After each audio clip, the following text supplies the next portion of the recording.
कृष्णाय वासुदेवाय हरये परमात्मने प्रणतः क्लेशनाशाय गोविंदाय नमो नमः। बोलो कृष्ण भगवान की।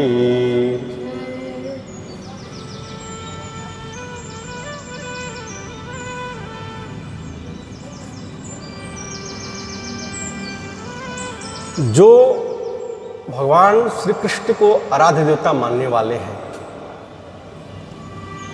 यदुवंशियों के आचार्य तथा कवियों में सर्वश्रेष्ठ है, उन महात्मा श्रीमान गर्ग जी को नित्य बारंबार नमस्कार है। सौनक जी बोले कि ब्राह्मण, मैंने आपके मुख से पुराणों का उत्तम से उत्तम महात्मा विस्तार पूर्वक सुना है।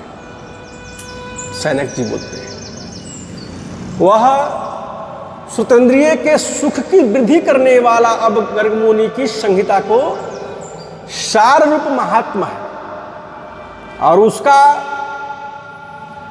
प्रयत्नपूर्वक विचार करके मुझसे वर्णन कीजिए।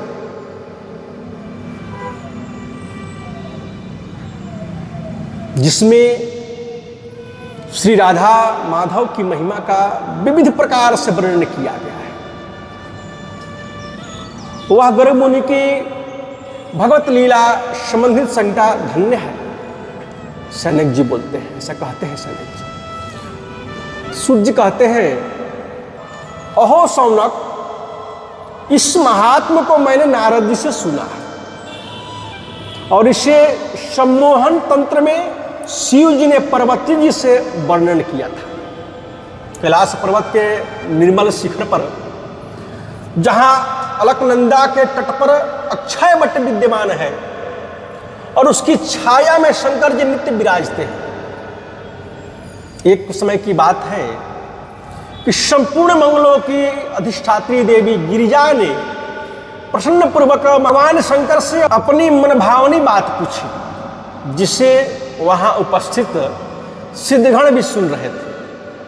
पार्वती जी ने पूछा कि नाथ, जिसका नाम इस प्रकार ध्यान करते रहते हैं और उसके उत्कृष्ट चरित्र तथा जन्म कर्म के रहस्य के मेरे समक्ष वर्णन कीजिए, मुझे बताइए। पार्वती जी ने भगवान शंकर जी से पूछा।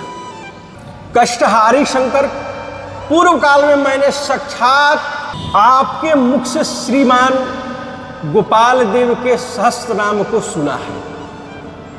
अब मुझे उनकी कथा सुनाइए। महादेव से माता पार्वती जी कहती हैं, महादेव जी बोलते हैं कि सर्वमंगले राधापति परमात्मन गोपाल कृष्ण की कथा गर्ग संहिता में सुनी जाती है। गर्ग संहिता में भगवान श्री कृष्ण की मधुर कथा है। पार्वती जी ने पूछा कि शंकर जी, पुराण और संहिताएं तो अनेक हैं, परंतु आप उन सब का परित्याग करके गर्ग संहिता ही प्रशंसा करते हैं। उसमें भगवान की किस लीला का वर्णन है, उससे विस्तार पूर्वक आप बतलाइए। तो पूर्व काल में किसके द्वारा प्रेरित होकर और गर्ग मुनि इस संहिता की रचना की थी? देव, इसके श्रवण से कौन सा पुण्य होता है तथा किस प्रकार की फल की प्राप्ति होती? चीन काल में किन किन लोगों ने इसका श्रवण किया है, प्रभु यह सब मुझको बतलाइए। माता पार्वती जी भगवान शंकर जी से पूछती है, कहती है, विनय करती है। सूत जी कहते हैं कि अपनी प्रिया पार्वती का ऐसा कथन सुनकर भगवान महेश्वर का चित्त प्रसन्न हो गया, आनंदित हो गया। उस समय वे सभा में विराजमान थे। वहीं उन्होंने गर्ग द्वारा रचित कथा का स्मरण करके उत्तर देना प्रारंभ किया। महादेव जी कहते हैं कि देवी, राधा माधव का तथा गर्ग संहिता का भी विस्तृत महात्म्य यत्न पूर्वक श्रवण करने से यह पापों का नाश करने वाला है। श्रवण मात्र से सारे पापों का क्षय हो जाता है। जिस समय भगवान श्री कृष्ण भूतल पर अवतीर्ण होने का विचार कर रहे थे, उसी अवसर पर ब्रह्मा के प्रार्थना करने पर उन्होंने पहल राधा से अपने चरित्र का वर्णन किया। इसके बाद गोलोक में शेष जी ने प्रार्थना की। तब भगवान ने प्रसन्नता पूर्वक अपनी संपूर्ण कथा उनके सम्मुख कह सुना। तत्पश्चात शेष जी ने ब्रह्मा को और ब्रह्मा ने धर्म को यह संहिता प्रदान की। सर्वमंगले फिर अपने पुत्र नर नारायण द्वारा आग्रह पूर्वक प्रार्थना किए जाने पर धर्म ने एकांत में उनको इस अमृत रूपी कथा का पान कराया था। और फिर पुनः नारायण ने धर्म के मुख से जिस कृष्ण चरित्र का श्रवण किया था, उसे सेवापरायण नारद से कहा। तदंतर प्रार्थना किए जाने पर नारद ने नारायण के मुख से प्राप्त हुई सारी की सारी कृष्ण संहिता गर्गाचार्य को कह सुनाई। श्री हरि की भक्ति से सराबोर परम ज्ञान को सुनकर गर्ग जी ने महात्मा नारद का पूजन किया। और पर्वत नंदिनी तब नारद ने भूत भविष्य और वर्तमान तीनों कालों के ज्ञाता गर्ग से यूं कहा। नारद जी बोले कि गर्ग जी, मैंने तुम्हें संक्षेप में श्री हरि की यशो गाथा सुनाई है और यह वैष्णवों के लिए परम प्रिय है। अब तुम इसका विस्तार पूर्वक वर्णन करो। विभो, तुम ऐसे परम अद्भुत शास्त्र की रचना करो जो सबकी कामनाओं को पूर्ण करने वाला, सबकी कामना को पूर्ण कर दे।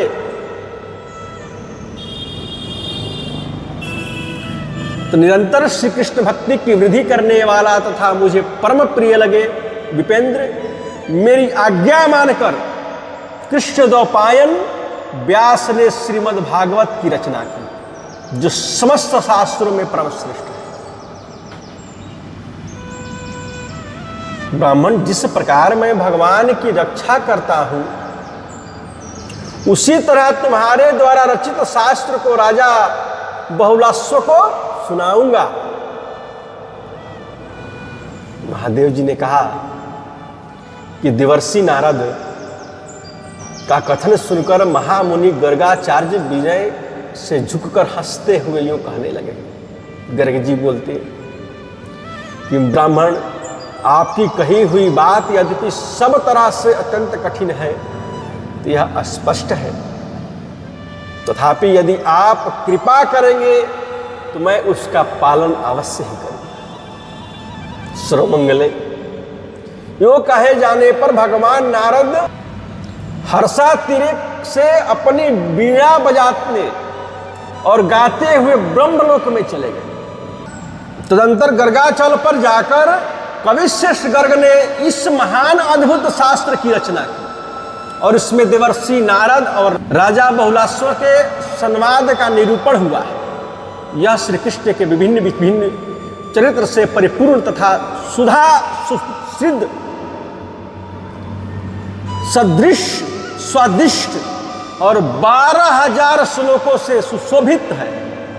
अच्युतम गुरुवत्रा च यदृष्टम श्री हरेर महत् तत्सर्वचरितम गर्गः संहितायां समादधे। श्री गर्ग संहिता नाम्ना कथा भुकृष्णा भक्तिदा यस्या श्रवण मात्रेण सर्वकार्या च सिद्ध्यति। तो गर्ग जी ने श्री कृष्ण के जिस महान चरित्र को गुरु के मुख से सुना था, स्वयं अपनी आंखों से देखा था, वह सारा का सारा चरित्र इस संहिता में सजा कर वह कथा श्री गर्ग संहिता नाम से प्रचलित हुई और यह कृष्ण भक्ति प्रदान करने वाली है। इसके श्रवण मात्र से सभी कार्य सिद्ध हो जाते हैं। इस विषय में वर्णन किया जाता है जिसके सुनते ही संपूर्ण पाप नष्ट हो जाते। वज्रस्यापि सुतो राजा प्रतिबाहुर्निर्पोह्यभूत् तस्य राज्ञः प्रिया देवी मालिनी नाम वर्तते। तो ब्रज के पुत्र द्वारा वज्र के पुत्र राजा प्रतिबाहु हुए जो प्रजा पालन में तदंतर रहते थे और उस राजा की प्यारी पत्नी का नाम मालिनी देवी था। राजा प्रतिबाहु पत्नी के साथ कृष्णपुरी मथुरा में रहते थे। उन्होंने संतान की प्राप्ति के लिए विधान पूर्वक बहुत सा यत्न किया। राजा ने सुपात्र ब्राह्मण को बछड़े सहित अद्भुत सी गायों का दान किया तथा यत्न पूर्वक भरपूर दक्षिणाओं से युक्त अनेकों यज्ञों का अनुष्ठान किया। भोजन और धन धान्य गुरुओं ब्राह्मणों और देवताओं का पूजन किया और पुत्र की उत्पत्ति न हुई तब राजा चिंता से व्याकुल हो गए। ये दोनों पति पत्नी नित्य चिंता और सुख में डूबे रहते थे। उनके पितर तर्पण में दिए हुए जल को कुछ गर्म सा पान करते थे। इस राजा के पश्चात जो हम लोग को तर्पण द्वारा तृप्त करेगा ऐसा कोई दिखाई नहीं दे रहा है। इस राजा के भाई बंधु मीत अमात्य सुहृद तथा हाथी घोड़े और पैदल सैनिकों किसी को भी इस बात की कोई चिंता नहीं है। इस बात को याद करके राजा को पितृगण अत्यंत दुखी हो जाते थे और इधर राजा प्रतिबाहु के मन में निरंतर निराशा छाई रहती थी। वे सोचते रहते थे कि पुत्रहीन मनुष्य का जन्म निष्फल है।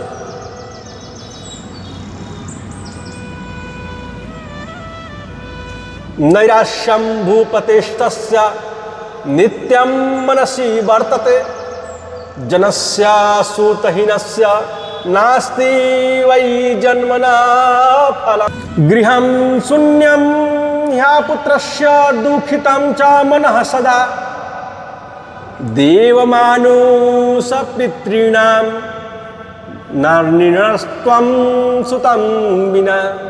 जिसके पुत्र नहीं है उसका घर सूना सा लगता है, उसका घर वीरान सा लगता है और मन सदा दुख विभूत रहता है।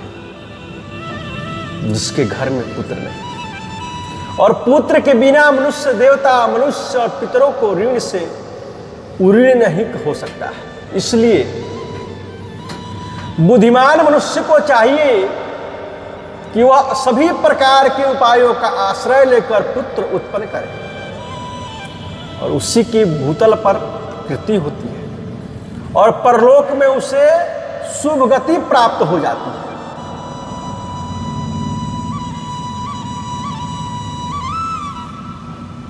एषां तु पुण्यकर्तॄणां पुत्र जन्म गृहे भवेत् आयुरोग्य संपत्तिस्तेषां गेहे प्रवर्धते। जिन पुण्यशाली पुरुष के घर में पुत्र का जन्म होता है उसके भवन में आयु आरोग्य और संपत्ति सदा बनी रहती है। एवं विचिन्त्य मनसा न शर्म लभते नृपः श्वेतान् स्वमूर्धजान दृष्ट्वा चक्रे शोकमहर्निशम्। राजा अपने मन में यूं ही लगातार सोचते रहते थे कि जिससे उन्हें शांति नहीं मिलती थी। अपने सिर के बालों को श्वेत हुआ, श्वेत माने सफेद हुआ देखकर वे रात दिन शोक में निरग रहते थे। एक समय मुनीश्वर सांडिल्य स्वेच्छापूर्वक विचरते हुए प्रतिबाहु से मिलने के लिए उनकी राजधानी मधुपुरी में मथुरा में आए। और उन्हें देखकर राजा सहसा अपने सिंहासन से उठ पड़े और उन्होंने आसन आदि देकर सम्मानित किया। पुनः मधुपर्क आदि निवेदन करते हुए हर्षपूर्वक उनका पूजन किया, सत्कार किया। राजा को उदासीन देकर महर्षि को परम विस्मय हुआ। उसके बाद मुनीश्वर ने स्वस्ति वाचन पूर्वक राजा का अभिनंदन करके उनके राज्य में 7 अंगों के विषय महान कुशल पूछी। तब नृपश्रेष्ठ प्रपतिबाहु अपनी कुशल निवेदन करते हुए बोले। राजा ने कहा कि ब्राह्मण, पूर्व जन्मार्जित दोषों के कारण इस समय मुझे जो दुख प्राप्त है, अपने उस कष्ट के विषय में मैं क्या कहूं। भला आप जैसे ऋषियों के लिए क्या अज्ञात है। मुझे अपने राष्ट्र और नगर में कुछ भी सुख दृष्टिगोचर नहीं हो रहा है, मैं क्या करूं, कहां जाऊं, किस प्रकार मुझे पुत्र की प्राप्ति हो, राजा के बाद जो हमारी रक्षा करे। ऐसा हम लोग किसी को नहीं देखे हैं। इस बात को स्मरण करके मेरी सारी प्रजा दुखी है। ब्राह्मण, आप तो साक्षात दिव्यदर्शी हैं, इसलिए मुझे कोई ऐसा उपाय बतलाइए जिससे मुझे वंश प्रवर्तक दीर्घायु पुत्र की प्राप्ति हो। इति श्रुत्वा वचो देवी दुःखितस्य नृपस्य च उवाच मुनिशाण्डिल्य कश्मलं शमयन्निव। महादेव जी बोले कि देवी, उस दुखी राजा के इस वचन को सुनकर मुनिवर्य शांडिल्य राजा के दुख को शांत करते हुए बोले, कहते हैं। शांडिल्य ने कहा कि राजन, पहले भी तो तुम बहुत से उपाय कर चुके हो, परंतु उनके परिणाम स्वरूप एक भी कुल दीपक पुत्र उत्पन्न नहीं हुआ है। इसलिए अब तुम पत्नी के साथ शुद्ध हृदय होकर और विधि पूर्वक गर्ग संहिता का श्रवण करो। राजन, यह संहिता धन, पुत्र और मुक्ति प्रदान करने वाला है। तीनों, धन, पुत्र और मुक्ति, इस संसार से मुक्ति। यद्यपि यह एक छोटा सा उपाय है, तथापि कलयुग में जो मनुष्य इस संहिता का श्रवण करते हैं, उन्हें भगवान विष्णु पुत्र, सुख आदि सब प्रकार की सुख संपत्ति दे देते हैं। तो गर्ग मुनि की इस संहिता के नवाह पारायण यज्ञ से मनुष्य सद्य पावन हो जाते हैं। मृत्यु के पश्चात में गोलोकपुरी में चले जाते हैं। और इस कथा को सुनने से रोगग्रस्त मनुष्य रोग समूहों से भयभीत भय से और बंधनग्रस्त बंधन से मुक्त हो जाते हैं। निर्धन को धन धान्य की प्राप्ति हो जाती है तथा मूर्ख शीघ्र ही पंडित हो जाता है। इस कथा के श्रवण से ब्राह्मण, विद्वान, क्षत्रिय, विजयी, वैश्य, खजाने का स्वामी तथा शूद्र पाप रहित हो जाता है। यह संहिता स्त्री पुरुष के लिए अत्यंत दुर्लभ है। इसे सुनकर मनुष्य सफल मनोरथ को प्राप्त हो जाता है। जो निष्कारण अर्थात काम रहित होकर और भक्ति पूर्वक मुनिवर गर्गा द्वारा रचित इस संपूर्ण संहिता को सुनता है, वह संपूर्ण विघ्नों पर विजय पाकर देवताओं को भी पराजित करके श्रेष्ठ गोलोक धाम को चला जाता है। गर्ग संहिता कितना बड़ी भारी महात्मा है। विजित्वा विद्वान् पविजित्य नाकपान् गोलोकधाम परवरम प्रयाति। गर्ग संहिता के प्रबंध कल्पना पर दुर्लभ है, यह भूलकर भी यह भूतल पर सहस्रों जन्मों के पुण्य से उपलब्ध होती है। गर्ग संहिता के वर्णन के लिए दिनों का कोई नियम नहीं है, इस दिन करना चाहिए, इस दिन सुनना चाहिए, ऐसा कोई नियम नहीं। उसे सर्वदा सुनने का विधान है और इसका श्रवण कलयुग में भुक्ति और मुक्ति प्रदान करने वाला है। न जाने समय नापि प्रभाते किम भविष्यति प्रोक्तम तु सहितायाश्च नवाह श्रवणम ततः। तो समय क्षणभंगुर है, पता नहीं कल क्या हो जाए, ये कोई नहीं जानता है। इसलिए संहिता श्रवण के लिए 9 दिन का नियम बतलाया गया है। भूपाल श्रोता को चाहिए कि वह ज्ञान पूर्वक ब्रह्मचर्य का पालन करते हुए एक बार एक अन्न का और हविष्य अन्न का भोजन करें अथवा फलहार करें और उसे विधान के अनुसार मिष्ठान, गेहूं अथवा जौ की पूड़ी, सेंधा नमक, कंद, दही और दूध का भोजन करना चाहिए। विष्णु भगवान के अर्पित किए हुए भोजन को ही प्रसाद के रूप में खाना चाहिए। बिना भगवान का भोग लगाए आहार नहीं करना चाहिए। अब बिना भगवान का भोग लगाए आहार ग्रहण कभी करना ही नहीं चाहिए। श्रद्धा पूर्वक कथा सुननी चाहिए, क्योंकि यह कथा जो है, यह कथा श्रवण संपूर्ण कामनाओं को पूर्ण करने वाला है। जितने भी कामनाएं हैं सबको पूर्ण कर देगा। बुद्धिमान श्रोता को चाहिए कि वह पृथ्वी पर शयन करे और क्रोध तथा लोभ को छोड़ दे। इस प्रकार गुरु के मुख से कथा सुनकर वह संपूर्ण मनोवांछित फल को प्राप्त हो जाता है। जो गुरु भक्ति से रहित, नास्तिक, पापी, विष्णु भक्ति से रहित, श्रद्धा शून्य तथा दुष्ट है, उन्हें कथा का फल नहीं मिलता है। शुभ मुहूर्त में अपने घर पर कथा को आरंभ कराएं।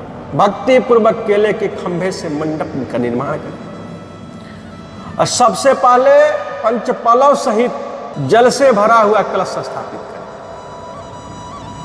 फिर पहले गणेश जी का पूजन करें और उसके पश्चात नवग्रह की पूजा करें। इसके बाद पुस्तक की पूजा करके विधि पूर्वक वक्ता की पूजा करें और उन्हें स्वर्ण की दक्षिणा दे। असमर्थ होने पर चांदी का भी दक्षिणा दी जा सकती है। पुनः कलश पर श्रीफल रखकर मिष्ठान निवेदन करना चाहिए और इसके बाद भक्ति पूर्वक तुलसी जल के द्वारा भली भांति पूजन करके आरती उतारनी चाहिए। राजन, कथा समाप्ति के दिन श्रोता को प्रदक्षिणा करनी चाहिए। जो परिस्त्रीगामी, धूर्त, बकवादी, शिव की निंदा करने वाला, विष्णु भक्ति से रहित और क्रोधी हो, उससे वक्ता नहीं बनाना चाहिए। जो वाद विवाद करने वाला, निंदक, मूर्ख, कथा में विघ्न डालने वाला और सबको दुख देने वाला हो, वह श्रोता निंदनीय कहा जाता है। जो गुरु सेवा परायण, विष्णु भक्त और कथा के अर्थ को समझाने वाला है तथा कथा सुनने में जिसकी मन लगता है, वह श्रोता श्रेष्ठ कहा गया है। जो शुद्ध आचार्य कुल में उत्पन्न श्री कृष्ण का भक्त, बहुत से शास्त्रों का जानकर सदा संपूर्ण मनुष्य पर दया करने वाला और शंकाओं का उचित समाधान करने वाला हो, वह वक्ता कहा गया है। 12 अक्षर मंत्र के जप द्वारा कथा के विघ्नों का निवारण करने के लिए यथाशक्ति अनन्य ब्राह्मणों का भी वर्णन करना चाहिए। विद्वान वक्ता को 3 प्रहर 9 घंटे तक गंभीर स्वर से कथा करनी चाहिए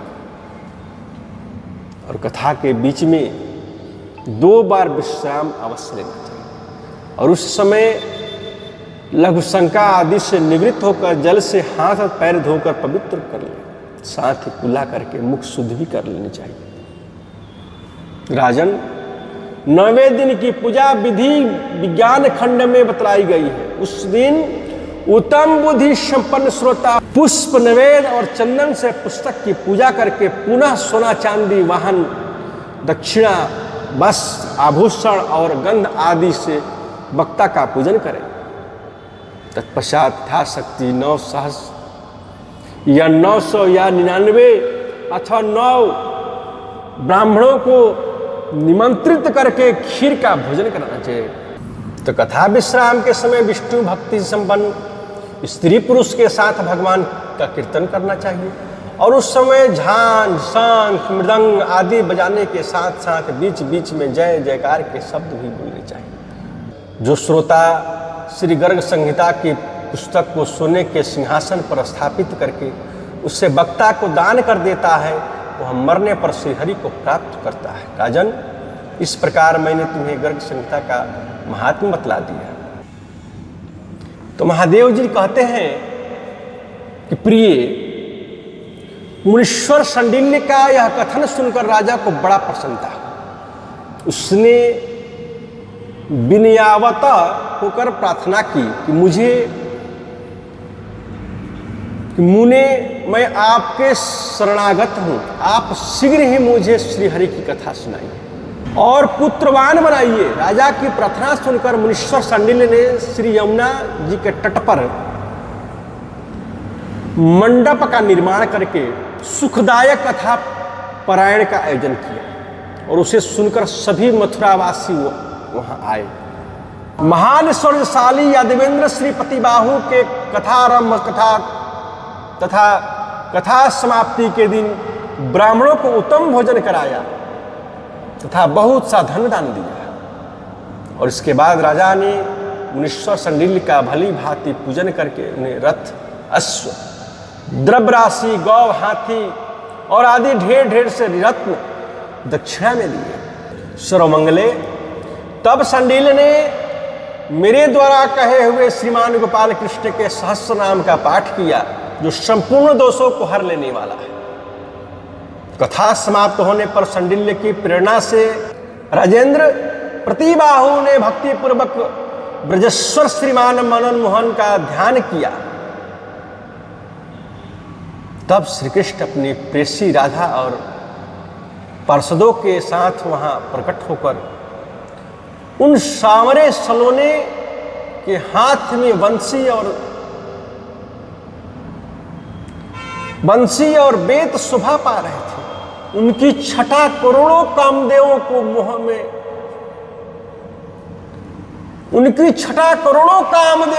में डालने वाली थी। उनके सम्मुख उपस्थित देखकर महर्षि संडिल्य राजा तथा समस्त श्रोताओं के साथ तुरंत ही उनके चरणों में लेट गए और पुनः विधि पूर्वक स्तुति करने लगे। संडिल्य बोले कि प्रभु कि वैकुंठ लीला प्रवरम मनोहरम नमस्कृतम देवगणौ परम्बरम गोपाल लीलाभियुक्तम भजाम्यहम गोलोकनाथम शिरसा नमाम्यहम। प्रभु, आप वैकुंठपुरी में सदा लीला में तत्पर रहने वाले हैं। आपका स्वरूप परम मनोहर है। देवगण सदा आपको नमस्कार करते हैं। आप परम श्रेष्ठ हैं। गोपाल की लीला में आपकी विशेष अभिरुचि रहती है। ऐसे आपका मैं भजन करता हूं। साथ ही आप गोलोकाधिपति को भी मैं सिर झुकाकर नमस्कार करता हूं। प्रतिबाहु बोले कि गोलोकनाथ, आप गिरिराज गोवर्धन के स्वामी हैं। परमेश्वर, आप वृंदावन के अधीश्वर तथा नित्य विहार की लीलाएं करने वाले हैं। राधापते, ब्रजांगनाएं आपकी कृति का गान करती हैं। गोविंद, आप गोकुल के पालक हैं, निश्चय ही आपकी जय हो। रानी बोली कि राधेश, आप वृंदावन के स्वामी तथा पुरुषोत्तम हैं। माधव, आप भक्तों को सुख देने वाले हैं, मैं आपकी शरण ग्रहण करती हूं। समस्त श्रोताओं ने कहा कि हे जगन्नाथ, हर लोगों का अपराध क्षमा कीजिए। श्रीनाथ, राजा को सुपुत्र तथा हम लोग को अपने चरणों की भक्ति प्रदान कीजिए। महादेव जी ने कहा कि देवी, भक्त वत्सल भगवान इस प्रकार अपनी स्तुति सुनकर उन सभी प्रणत जनों के प्रति मेघ के समान गंभीर वाणी से बोले, मुनीन्द्र शृणु मदाक्यम राज्ञा सर्वजनैः सह वचनम युष्मदादीनां सफलम च भविष्यति। श्री भगवान ने कहा कि मुनीश्वर संडिल्य, तुम राजा तथा सभी लोगों के साथ मेरी बात सुनो, तुम लोगों का कथन सफल होगा। ब्राह्मण, इस संहिता के रचयिता गर्ग मुनि है, इसी कारण यह गर्ग संहिता नाम से प्रसिद्ध है। यह संपूर्ण दोषों को हरने वाले, पुण्य स्वरूपा एवं चतुर्वर्ग धर्म अर्थ काम मोक्ष के फलों को देने वाला है। तो कलयुग में जो मनुष्य जिस मनोरथ की अभिलाषा करते हैं, श्री गर्गाचार्य की गर्ग संहिता सभी की उन कामनाओं को पूर्ण करती है। शिव जी कहते हैं कि देवी, ऐसा कहकर माधव राधा के साथ अंतर्ध्यान हो गए। और उस समय संडिल्य मुनि को तथा राजा आदि सभी श्रोताओं को परम आनंद प्राप्त हुआ। प्रिय, और इसके बाद जो है मुनिवर संडिल्य ने दक्षिणा में प्राप्त हुए धन को मथुरावासी ब्राह्मणों में बांट दिया। फिर राजा को आश्वासन देकर वे भी अंतर्ध्यान हो गए। और इसके बाद रानी ने राजा के समागम से सुंदर गर्भ धारण किया। और प्रसव काल आने पर पुण्य कर्म के फलस्वरूप गुणवान पुत्र उत्पन्न हुआ। और उस समय राजा को महान हर्ष प्राप्त हुआ। उन्होंने कुमार के जन्म के उपलक्ष्य में ब्राह्मणों को गौ, पृथ्वी, स्वर्ण, वस्त्र, हाथी, घोड़े आदि दान दिए। और ज्योतिषियों में परामर्श करके अपने पुत्र का नाम सुबाहु नाम रखा। और इस प्रकार नृपश्रेष्ठ प्रतिबाहु सफल मनोरथ को गए। राजा प्रतिबाहु ने गर्ग संहिता का श्रवण करके इस लोक में संपूर्ण सुखों का उपभोग किया। और अंतकाल आने पर वे गोलोक धाम को चले गए, जहां पहुंचना योगियों के लिए भी दुर्लभ है। श्री गर्ग संहिता स्त्री, पुत्र, धन, सवारी, कीर्ति, घर, राज, सुख और मोक्ष प्रदान करने वाली है। मुनिश्रेष्ठ मुनीश्वरों, इस प्रकार भगवान शंकर ने पार्वती जी से सारी कथा कहकर जब विराम लिया, तो पार्वती जी ने पुनः उनसे कहा, श्री गर्ग संहितायाश्च कथां वद समाग्रतः अद्भुतं चरिता यस्यां श्रूयते माधवस्य ही। पार्वती जी बोली कि नाथ, जिसमें माधव का अद्भुत चरित्र सुनने को मिलता है, उस गर्ग संहिता की कथा मुझे बतलाइए। यह सुनकर भगवान शंकर ने हर्षपूर्वक अपनी प्रिया पार्वती से गर्ग संहिता की सारी कथा कह सुनाई। पुनः साक्षात शंकर ने आगे कहा कि सर्वमंगल्ये तुम मेरी यह बात सुनो। गंगा तट से 4 मील दूर बिल्वकेश वन में जो सिद्धपीठ है, वहां कलयुग आने पर गोकुलवासी वैष्णव के मुख से श्रीमद् भागवत आदि संहिताओं की कथा तुम्हें बारंबार सुनने को मिलेगी। सूत जी कहते हैं कि सैनक, इस प्रकार महादेव जी के मुख से इस महान अद्भुत कथा को सुनकर भगवान की वैष्णवी माया पार्वती परम प्रसन्न हुई। उन्होंने श्रीहरि की कथा सुनने की इच्छा से कलयुग के परम में अपने को बिल्वकेश मन में प्रकट करने का निश्चय किया और इसी कारण वे लक्ष्मी का स्वरूप धारण करके सर्वमंगला नाम से वहाँ गंगा के दक्षिण तट पर प्रकट होती। सुनो, श्री गर्ग संहिता का जो महात्म मैंने कहा, उसे जो सुनता है अथवा पढ़ता है वह पाप और दुखों से मुक्त हो जाता है।